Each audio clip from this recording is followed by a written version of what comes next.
All right, so you're gearing up for that big airline pilot interview, huh? We're going to ditch the dry FAA manuals and actually talk through this prep like a real conversation. We've got a stack of handbooks, years of real-world experience, and we're here to help you nail those tough questions. It's not just about spitting out facts. It's about showing those interviewers that you can think like a pilot. Exactly. So let's say the interviewer hits you with a classic, explain the four forces of flight. How do you make your answer stand out? Yeah, it seems simple enough, but how do we go beyond just listing them? Imagine you're explaining this to someone who's never seen a plane before. Like, how about using a bird? What keeps it up there? Those four forces working together, right? You've got lift pushing up, weight pulling down, Okay, I like that. Simple analogy. then thrust pushing forward and drag holding it back. Okay, so we start with that bird analogy, then we connect it to a real airplane. Yeah, exactly. So how would you explain something like thrust in a way that really clicks? Okay. Let's picture a jet engine. It's like a giant leaf blower blasting air backwards. Okay. That's creating thrust. Right. And because of Newton's third law, every action has an equal and opposite reaction. That backward push of air makes the plane move forward. That makes so much more sense. It's way more memorable than just a definition. Okay, I bet atmospheric pressure comes up a lot in these interviews. What kind of questions should we be ready for? Oh, they might hit you with something like, how does atmospheric pressure affect instruments like the altimeter?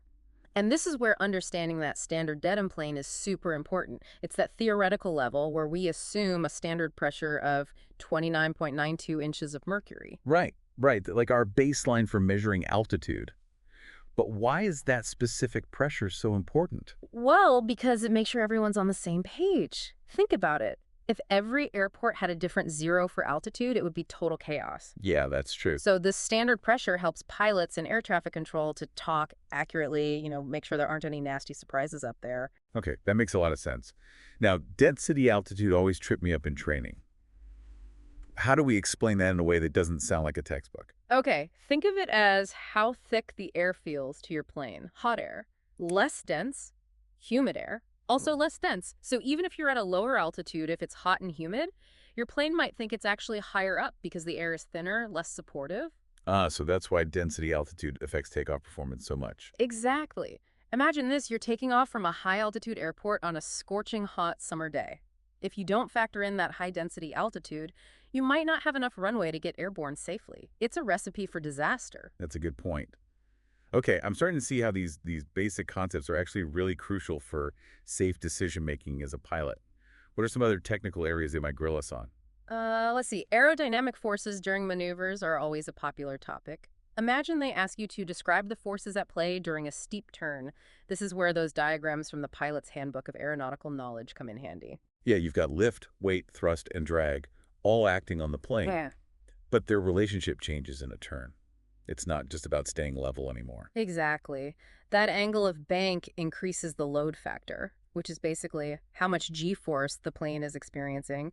Higher load factor means those wings got to work harder to create enough lift. So a steeper turn equals a higher stall speed, right? Mm, That's where VA, that design maneuvering speed, becomes super important. absolutely. Exceeding VA in a steep turn could overstress the aircraft. Hmm. Think of it like bending a piece of metal too far, it snaps. Yeah. Same principle applies to airplanes. You don't want to be the pilot who figures that out the hard way. Okay, point-taken stalls are definitely a critical topic. How can we explain that relationship between angle attack and a stall in a way that really drives the point home?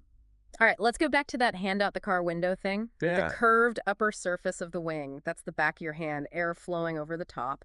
It has to travel a longer distance than the air underneath. Yeah, I'm picturing it. This faster airflow over the top creates a lower pressure area above the wing. Bernoulli's principle. Right. And at the same time, the wing's angle of attack's that slight tilt deflects air downwards. So you've got this downward push on the air, creating an upward reaction force. That's Newton's third law.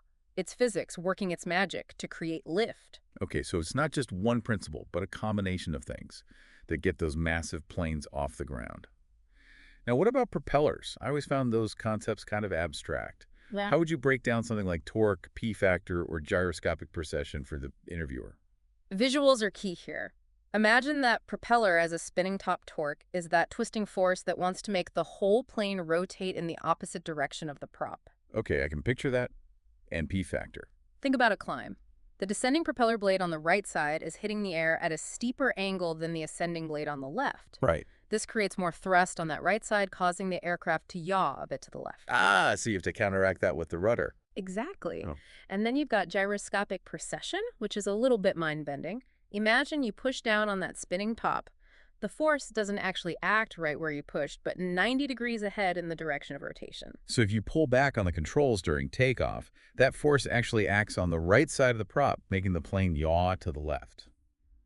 Wow, that's fascinating and a little counterintuitive. It is, and it's extra important to understand in tailwheel aircraft where these effects are more pronounced. Okay, so I'm getting the sense that these concepts are less about memorizing facts and more about understanding how forces interact and how they affect how you control the plane. You got it. That's what the interviewers are looking for, a pilot who can think critically and apply these concepts in real-world situations.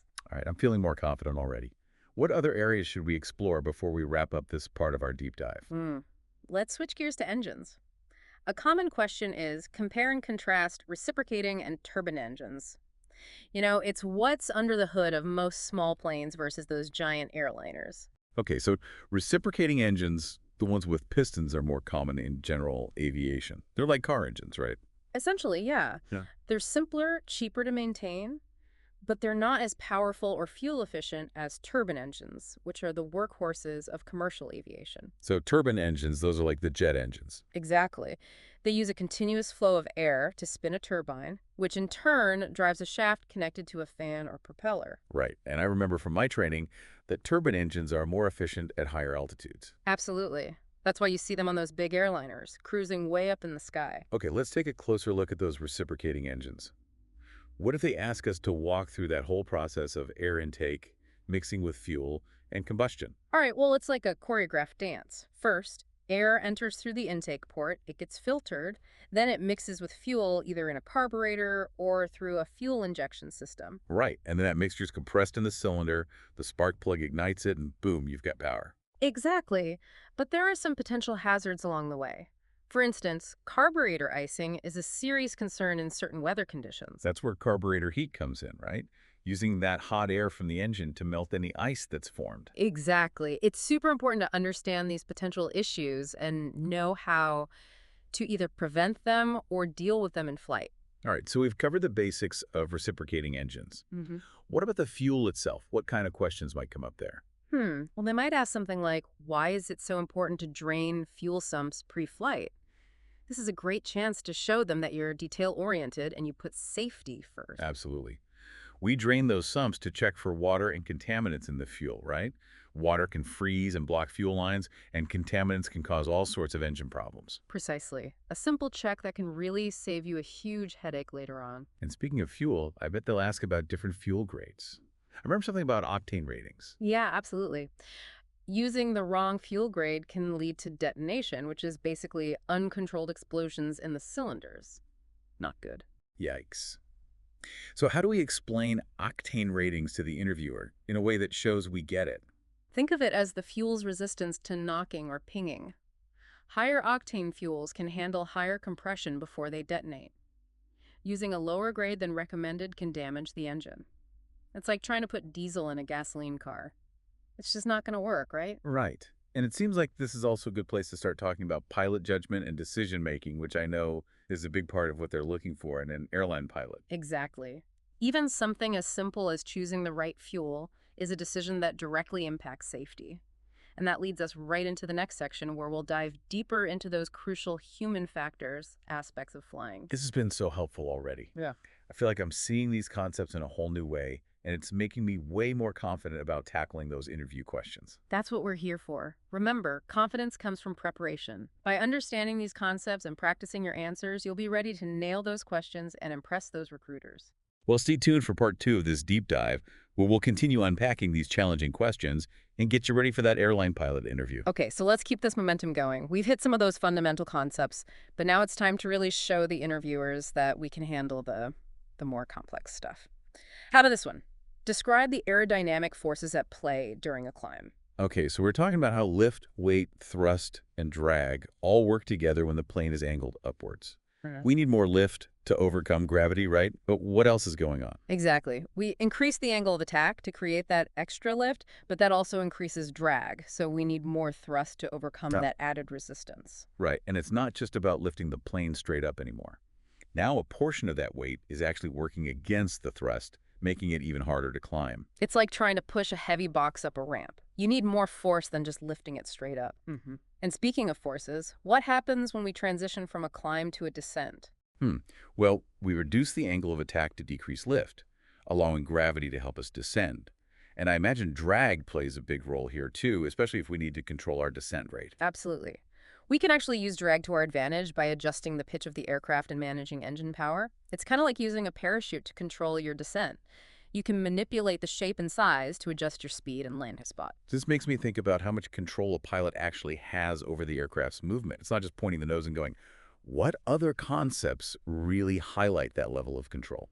Ooh, how about how a wing actually produces lift? Interviewers love this one. It's a chance to really show off your understanding of aerodynamics. They might ask something like, explain the principle behind lift generation, ready for a little Bernoulli and Newton action. Bring it on. I remember those names from my studies, but a refresher never hurts. All right, picture that hand out the car window analogy again. The curved upper surface of the wing, that's like the back of your hand. The air flowing over the top, it has to travel farther than the air going underneath. Yeah, okay, I got it. That faster airflow creates lower pressure above the wing Bernoulli's principle. Ah, so it's like the air is being sucked upwards by that low pressure. You got it. And at the same time, the wing's angle of attack, that slight tilt, deflects the air downwards. So you've got that downward push on the air, creating an upward reaction force, Newton's third law. It's a double whammy of physics creating lift. So it's not just one principle, it's this whole combination that gets those massive planes off the ground. Now, I've heard about something called the Magnus Pardon? effect. What's that all about? The Magnus effect, that's a cool one. It shows how spinning objects can create lift. Think of a baseball pitcher throwing a curved ball. That spin makes the ball curve because of the way it changes the airflow around it. So that same principle applies to airplane wings. Well, not in exactly the same way. But understanding the Magnus effect helps us see how manipulating airflow creates forces that act on things. It's all about playing with pressure and forces. Okay, I'm following you. Now, you can't talk about lift without mentioning wingtip vortices, those swirling trails of air behind airplanes. Why are those important for a pilot to understand? Those vortices form because of the pressure difference we were just talking about. That high pressure air under the wing wants to equalize with the low pressure air on top, so it spills over those wingtips, creating those mini tornadoes. And those swirls can be dangerous, right? Especially for smaller planes following behind a larger aircraft. They can cause some serious wake turbulence strong enough to flip a small plane. That's why pilots have to maintain separation, especially during takeoff and landing. Understanding those vortices is key to avoiding them. Okay, ground effect noted. So we're seeing how all this aerodynamic knowledge is about safety, anticipating how the plane will react in different situations. Are there any other aerodynamic principles we should have in our back pocket for the interview? You know, ground effect is a good one to have up your sleeve. Imagine they ask, describe ground effect and its influence during takeoff and landing. It's like having an invisible cushion of air when you're close to the ground. So the ground messes with the airflow around the plane. Exactly. As you get close to the ground during takeoff, the ground interrupts those wingtip vortices, reducing induced drag. Okay. And that can actually make the plane feel like it wants to lift off early. So the ground is giving a little extra lift. You could say that. And during landing, ground effect can make it seem like the plane is floating a bit longer before it actually touches down. You got to be aware of it so you don't over-control. Okay, ground effect, got it. Now what about stability? What kind of questions could come up about how an aircraft is designed to stay balanced in the air? They might ask, what are the different types of stability and how are they achieved in aircraft design? We've got longitudinal stability, dealing with the plane's pitch, then lateral stability, that's about roll, and directional stability, which keeps it pointed in the right direction, preventing yaw. So like a three-dimensional system of checks and balances to keep the plane flying straight and level. How do designers build that into the aircraft? Oh, there are all kinds of clever tricks. For example, dihedral, that slight upward angle of the wings, helps with lateral stability. It's like a self-righting mechanism. Makes sense. What about the tail? That seems pretty important for stability. Absolutely. The vertical stabilizer, or tail fin, is key for directional stability. Mm. And the horizontal stabilizer, which is part of that tail plane, helps maintain longitudinal stability. Right, so the tail is like the rudder and the elevator all rolled into one. Yeah. But even with all that built-in stability, I know things can get hairy sometimes. What about stalls? Mm. Could they ask us about how a stall can happen even at a higher airspeed? For sure. That's where load factor comes back in. Remember, it's that ratio of lift to weight. When you increase load factor, like in a steep turn, the wings need to produce more lift. And to do that, you can increase airspeed or you can increase the angle of attack. But if you keep increasing that angle of attack, you'll hit that critical point and stall, even if you're going faster. So you can't just rely on airspeed to prevent a stall? Exactly. That's why understanding load factor and how it affects stall speed is so important, especially during maneuvers. Gotcha. I'm seeing how these concepts are all linked. It's like this puzzle where each piece affects all the others. You got it. And that's what makes flying so interesting and so challenging. It's not just following a checklist, it's about understanding these principles and being able to adapt. I feel like we've covered so much already, and my brain is definitely getting a workout. Should we take a quick break before we jump into the next round of questions? No need to stop. Now we're on a roll. There's still so much to unpack. In the next part, we'll dive deeper into aircraft systems, engines and fuel, electrical systems, even some emergency procedures. Ready for takeoff. Let's do it. I'm excited to keep learning and building up this pilot-like thinking. Okay, so let's keep those engines running. We're diving into the final leg of our interview prep, and it's time to tackle those aircraft systems and maybe some of those heart-pounding emergency scenarios. Oh, yeah. The interviewers love to see how you handle the pressure. So, Well- sure this. You're cruising at 30,000 feet and bam, rapid decompression. What are your immediate actions? We all think about those oxygen masks dropping, but what else is going through your mind? That'll get the adrenaline pumping. Yeah. Yeah, oxygen masks are crucial, but we can't stop there. What comes next? Time is of the essence, right? You got to get that aircraft down to a lower altitude fast. We're talking initiating an emergency descent to reach a level where you can breathe without supplemental oxygen. Right, but it's not just about pointing the nose down. You're right, exactly. Terrain, nearby airports, air traffic control, it's all got to be factored in. It's about making those split-second decisions while staying calm, cool, and collected. I'm feeling the pressure already. Speaking of intense situations, what about that mysterious Mach tuck I've heard pilots talk about? Ah, Mach tuck. That's something that can happen as you approach the speed of sound. The center of pressure on the wing shifts backward, causing the nose to pitch down. Imagine holding a kite and suddenly the wind makes it dive toward the ground. It's a bit like that.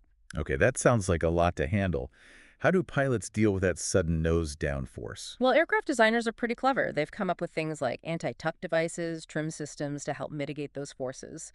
But pilots also need to be very aware of their aircraft's critical Mach number and avoid going over that limit. So it's a combination of design and pilot skill that keep those high-speed flights going smoothly. Let's switch gears to something a little more, well, more common that can still catch pilots off guard. Carburetor icing. Seems simple, but it can lead to some serious engine trouble. For sure. So let's say they asked, under what conditions is carburetor icing most likely to occur? And here's the kicker. It's not just about freezing temperatures. Actually, it's most common in those kind of mild conditions with high humidity, temperatures between 20 and 70 degrees Fahrenheit. So you could be flying on a beautiful day and still be at risk. That's a good reminder to always stay vigilant and prepared. How would you explain recognizing and dealing with carburetor icing during a flight? Keep an eye on that engine RPM. If it drops, even when you're giving it throttle, that's a telltale sign. The engine might run rough, or you might see a decrease in manifold pressure. It's like the engine is getting sluggish, starved for air. And the fix is to apply carburetor heat, right? Exactly. Yeah. It melts that ice and restores airflow to the engine. And here's a little tip. It's often better to use carb heat proactively, even if you don't suspect icing, especially in those conditions we talked about. Better safe than sorry. Good advice. Now, I know interviewers love to test our knowledge of regulations. What kind of question could they ask about the rules of the sky? Oh, they might ask you to explain the difference between VFR and IFR, visual flight rules versus instrument flight rules. It's really about the different skills and requirements for flying in various weather. Right. VFR is when you've got enough visibility to see where you're going, avoid other aircraft. It's like driving on a clear day. You're using your eyes to navigate. And then you have IFR, which is when the weather's less than ideal fog, low clouds, rain.